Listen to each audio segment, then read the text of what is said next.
Hi, this is Jack Stanley, and this is part two in what I call Thomas Edison has a lot to say about a lot of things. And one has to understand that Edison always had pencils. In fact, here's the thing.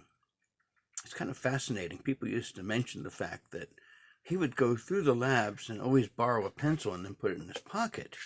And then after a couple of hours, he had a pocket that was just bulging out with pencils. And those pencils, of course, would probably sit in his desk, and then he'd forget about them and then borrow more and have mountains of them. But Edison used to wander around and always had small little notebooks.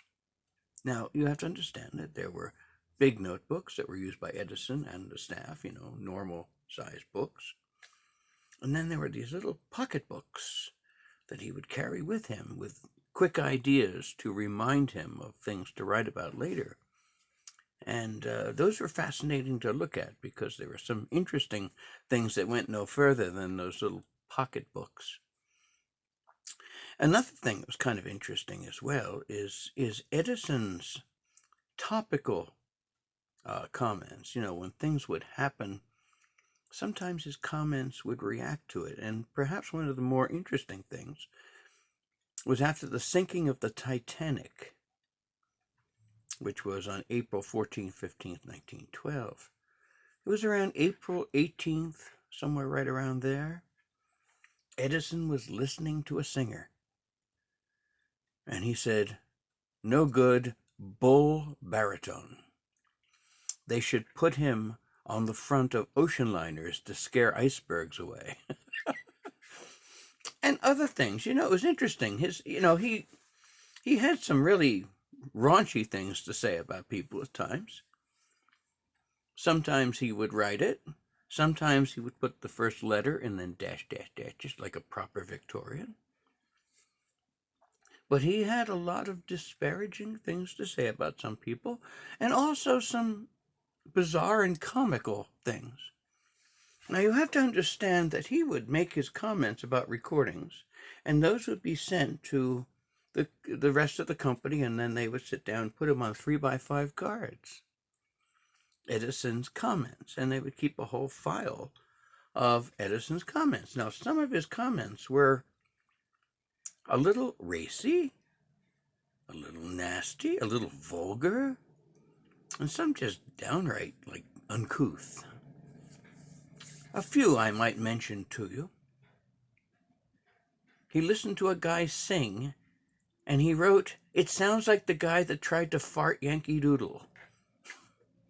Or he listened to a lady sing, and he said, "Voice horrible, nice legs."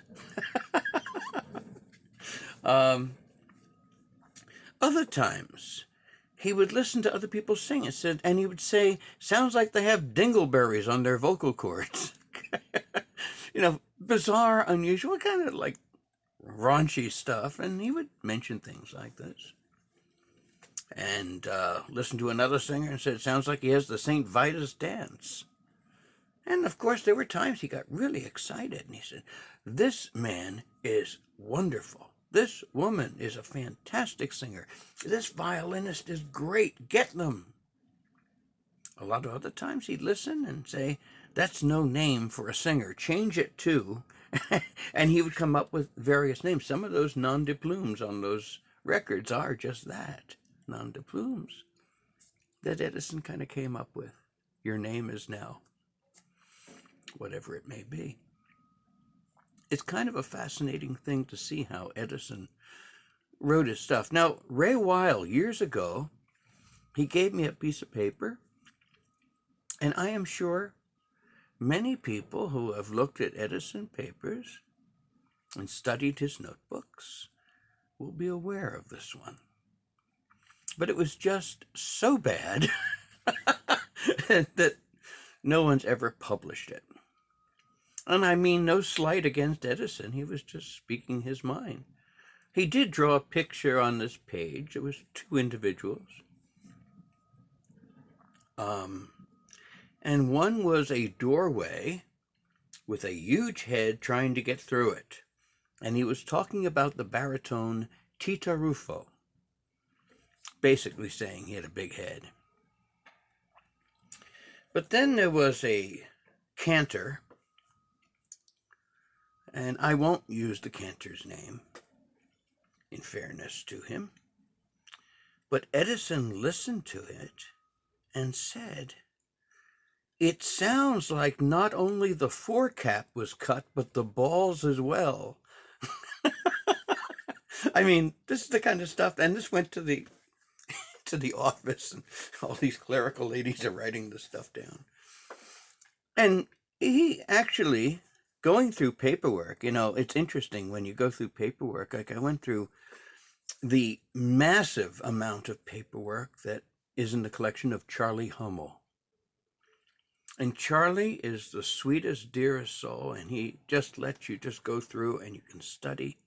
And in his papers are some of the most remarkable things I've ever read. I found lots of love letters between Edison and Mina. And it was kind of nice. It was interesting to see him being human and affectionate. In fact, one letter had a square. And in the square, it said 7 kisses in the square. And then in 1897 or so, he wrote a letter from the iron ore plant, said, "I'm coming home. Be the warm Mina. Don't be the cold Mina, because I'm coming home and I'm going to love you to pieces." It's kind of nice to see he actually had a different side, and it's kind of fun. Because we kind of laugh with Edison and are amazed by Edison sometimes, but we hardly ever think of him as a human being. We hardly have him as someone who can have great feelings, great sadness, that could cry, that could laugh.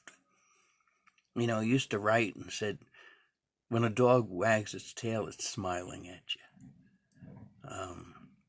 But lots of great letters between Edison and Mina. Interesting. Theodore was born in 1898. This might have been the trip. But also, other things that he wrote. There was a big issue in the plant. One of Edison's major assistants in the recording program got a girl pregnant. And Edison immediately got upset about it and supported his assistant. And he wrote in his notes, "Angels don't work in factories." But going through Charley's papers, I found much more information on that situation, where he drops the F-bomb. And he just puts F dash dash dash dash dash dash whore.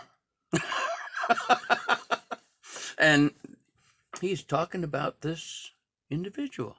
I thought that was really fascinating. And you can understand, like, these are old telegraph operators. They talk like sailors. But rarely did they write like them.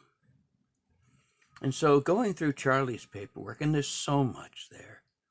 I only went through part of it, and I went through notebooks and various comments that he had that were written in letters and various other things. And it's Charley is a phenomenal resource, and I wish Charley could be around forever, because he is the kind of person that loves people, loves history, loves Edison, and loves to share.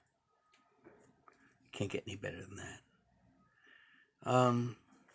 But other things I want to talk about with Edison, because kind of reaching an end to a certain part here, and then we're going to go to another area called jazz, but that's another talk. I wanted to let you hear something. Something he wrote I thought was rather fascinating in my notes here. Edison, early on, once the wax recording system started in the late 1880s, he really got on this kick of preserving voices. And of course, he wrote to, Little Menlo in England.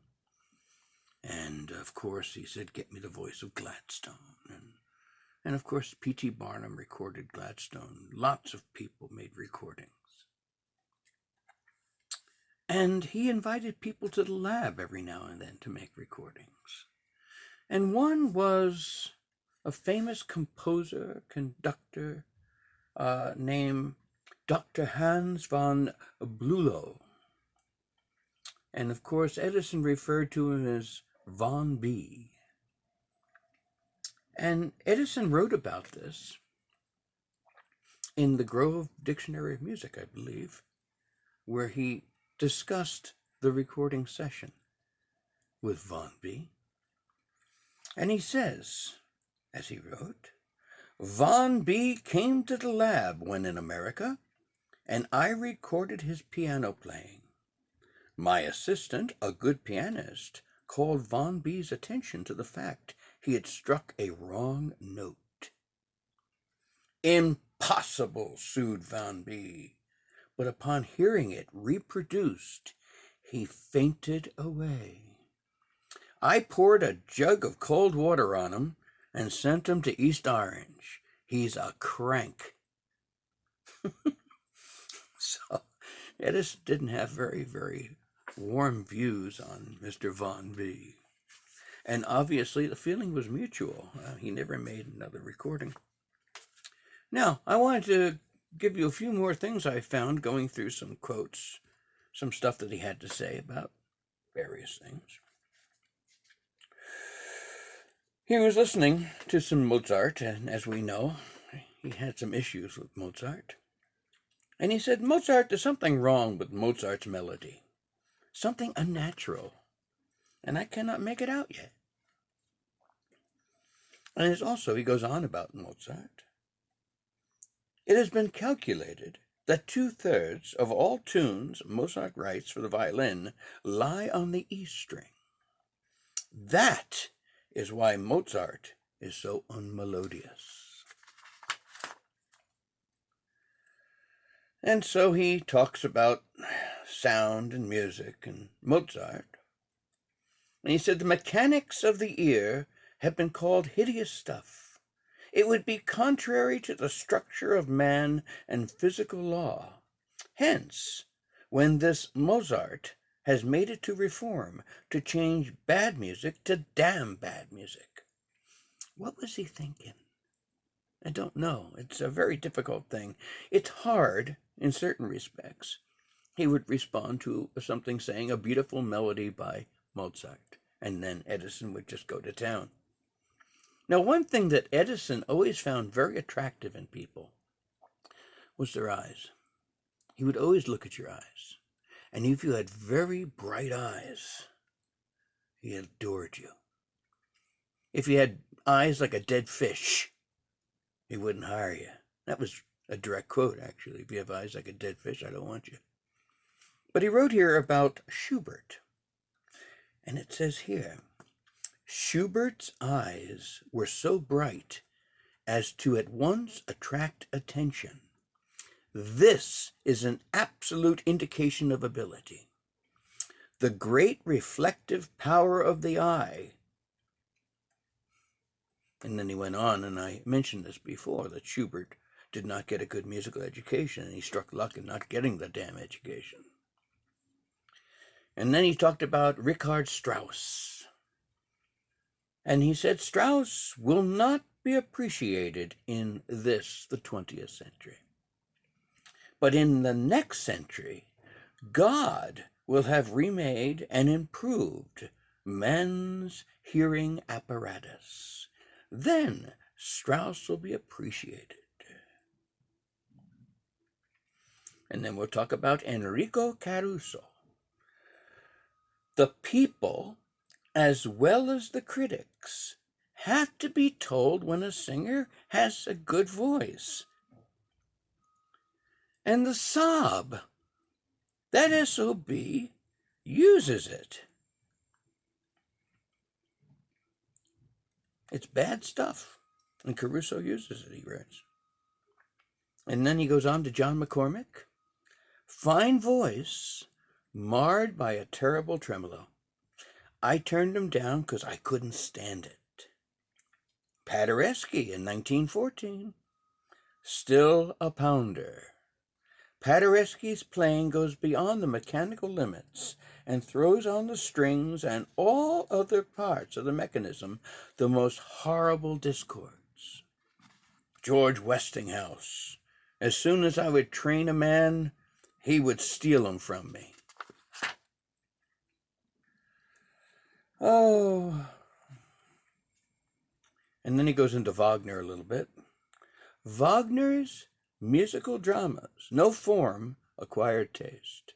Not natural like chewing tobacco. But he could pull some beautiful things out of the air.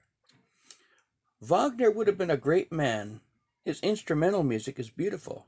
He could beat them all probably in this line, but he was a crank and wouldn't do it. One speaks of the invocation to the evening star in Tannhauser as one of the finest things in opera. Evening Star is pure Bellini. The best music has not yet been written. Wagner should have left the music out and launched his operas as plain speaking dramas. Rudolph Rimmel, composer and pianist, listened to a recording and he said, won't sell. Every note is 50% fret noise and 50% music. If Frimmel has some time, he might come over and I'll give him some pointers. Emilietta Gallicurci. She has too much tremolo for us. Also, she drops her overtones in many places and becomes very sharp and thin.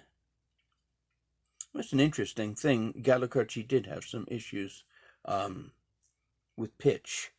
Her brother-in-law, Senor Curci, who was Jerome Hines' voice teacher, told Jerry that Gallicurci did not have an A flat.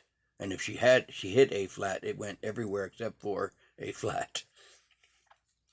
Now here's an interesting thing. Claudio Muzio recorded for Edison, but Edison's critique of Muzio is very different. Voice, general voice, fair. We do not believe we need her. No. You got her.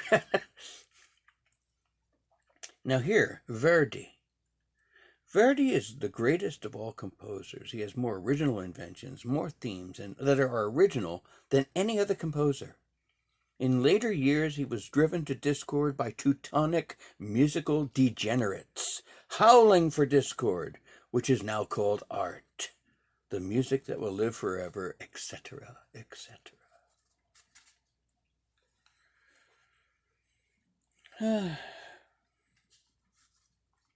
Talked about Louis Pasteur. He longed for a laboratory. Then why didn't he just get plenty of money from his experiments to build one, and not hope for one, and waste his time waiting? Gluck's music is in contrast to the laws of acoustics and physiology. Anything else we have here? Religion. The world is sick of faith. It wants facts. The only thing worse than religion, and that's tradition. Well, that's enough there for this. Lots of other stuff to talk about, but I thought it would be interesting to take a look at Edison between not only looking at some of his comments on music, but some of the things that he had to say to other people. He could be really sweet and nice. There was a guy who worked for him, and Edison heard that he was having trouble making ends meet, just had a kid. So he'd always call him into the office for some silly reason and stuff a $5 bill in his pocket. Now, $5 was a lot of money back in those days. Edison just said, "Thank you very much. Have a good day." He had another worker for him. He bought the house for him and then had very, very low payments so he could get the house. He did a lot of good things for a lot of people. He went out of his way to help people at times. And he went out of his way to destroy people at times. I mean, he was a businessman. He was a ruthless businessman, and what you have to understand about business, if you're not in business then. Take a look at all of the great executives of companies. If you think they got there by being absolute sweethearts, that's not true. Edison learned the hard way sometimes. He made mistakes. Sometimes he was right on the money. He had his own ideas of what music was, how things should sound, things about vibrato. And I mean, he talked about taping down people's chests a little bit so it wouldn't vibrate. A cold glass of water for sopranos will last for 5 minutes. And of course, he had his own understandings of many, many parts of law, of religion, of creation. You know, one of the things that's really quite fascinating is his whole concept of the eye, the little people, cells and stuff like that. And I'll talk about that in another talk too, because there's lots of fascinating stuff that he wrote about these things. Edison was a multifaceted individual. He had a great desire to learn new things, but he did not have any great desire to listen to anyone teach him anything. There was a fellow that worked for him that had made this wonderful discovery, and he sat there and he started telling Edison all about it. He said he could see Edison's eyes glassing over after about 1.5 minutes of talking to him. And so he just stopped. He realized it's not going to go anywhere. So Edison was a man of his time. He was very much a self-made individual. He created the concepts of organized research. There's always these comments about how Edison stole this, that, and everything else. And yes, Edison stole some stuff, and everybody did. But the fact is, if you work for AT&T, or if you work for Bell Labs, or if you work for whatever it may be, Microsoft, when you work for that company, your invention is not your invention. It is Microsoft's, or AT&T's, or Bell Labs, or Thomas Edison. He was the one that kind of started a lot of that. And he has taken a lot of heat for it because so often, so many people who are ignorant of a lot of his history think that he's an individual by himself. He doesn't realize this massive network that surrounded him. And the industries, the massive industries that had been created from his ideas. So that's about all I wanted to talk about Edison this time. I hope you enjoy these little talks. I love sitting there going through some of his paperwork and sharing some of the things, because it's interesting to look at him from a different side. You know, so often, in closing here, because I know I can talk, so often with history, and I have mentioned this so many times, that we read a history written by somebody, and we read the filtered history, and we pour that history through the filter, and what comes through is what everybody writes about.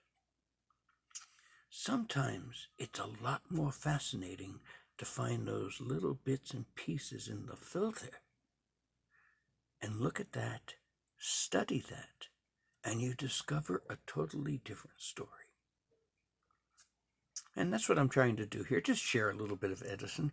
Give you an idea. Just it's kind of like sitting there and getting messages from him as he's working in his office. And you're sitting there saying, what does Edison want now?